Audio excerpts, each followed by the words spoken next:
Det her er en ballon fuld af ekstremt brandbar hydrogengas. Jeg skal nok vise det lige om lidt. Det er derfor, jeg har taget dem her på. Og hydrogen er ret interessant, fordi det er en slags brændstof, vi selv kan lave ud fra 2 simple ingredienser. Strøm og vand. Derfor er det også en slags brændstof, der kan ændre verden og gøre, at store skibe og fly kan få lov til at sejle og flyve, uden man skal bruge sorte fossile brændstoffer, som de gør i dag. For når man brænder hydrogen af, så frigiver det ikke noget CO2. Det bliver kun til de 2 ting, vi propper ind i det for at skabe det. Energi og vand. Det lyder jo nærmest genialt. Vi kan lave brændstof ud af vand og strøm, og når vi brænder det af, så bliver det bare til vand igen. Men hvis det er så genialt, hvorfor gør man det så ikke bare allerede? Det er der en ret overraskende grund til. Vi er ikke sikre på, at vi har vand nok. Lad mig lige forklare dig hvorfor. Opskriften på hydrogen eller brint er egentlig ret simpel. Tag noget vand og sæt noget strøm til det. Så bliver vandet splittet op i oxygen og hydrogen eller brint. Det hedder elektrolyse, og den elektricitet man skal bruge, skal selvfølgelig komme fra grønne kilder. Og det er Danmark også i fuld gang med at bygge mere af. Ja, faktisk forventer vi, at produktionen fra vindmøller og solceller bliver tredoblet inden 2030. Men den anden ingrediens, vandet, den kan vi ikke bare bygge os til. I Danmark får vi nemlig størstedelen af vores vand fra reservoirer, der ligger nede i undergrunden. Altså grundvand. Det er det vand, vi vasker tøj i, det vand, vi drikker og... Men hvorfor er det egentlig, vi bruger rent drikkevand til at skylle ud i toilettet med? Nå, anyway.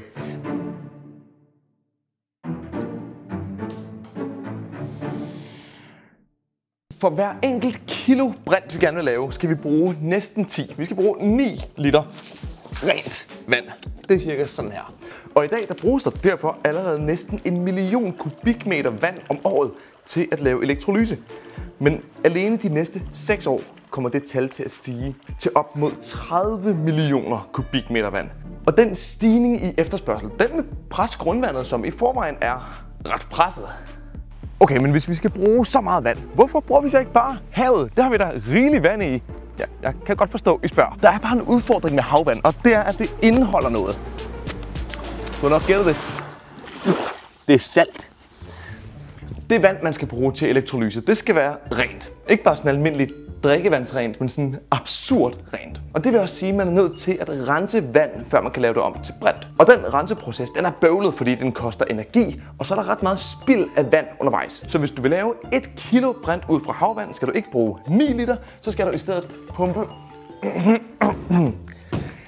30 liter vand op af havet. Altså mere end dobbelt så meget, som hvis man bare brugte grundvand i stedet. Men grundvandet vil vi jo helst lade være med at bruge. Til gengæld findes der en tredje mulighed, som er næsten lige så effektiv som grundvandet. Den koster kun 1 liter vand mere. Og hvad er det så? Det er overfladevand. Overfladevand, det kan være regnvand, der er faldet ned og som vi har indsamlet inde i byerne. Men det kan også være vand, der ligger og flyder oven på markerne, hvor landmændene gerne vil dyrke deres afgrøder. Og faktisk kan man også godt bruge renset spildevand. Det vil sige, at den simple, men usmarte måde at lave Power to X, det er at tage grundvand, rense det og lave det om til brint.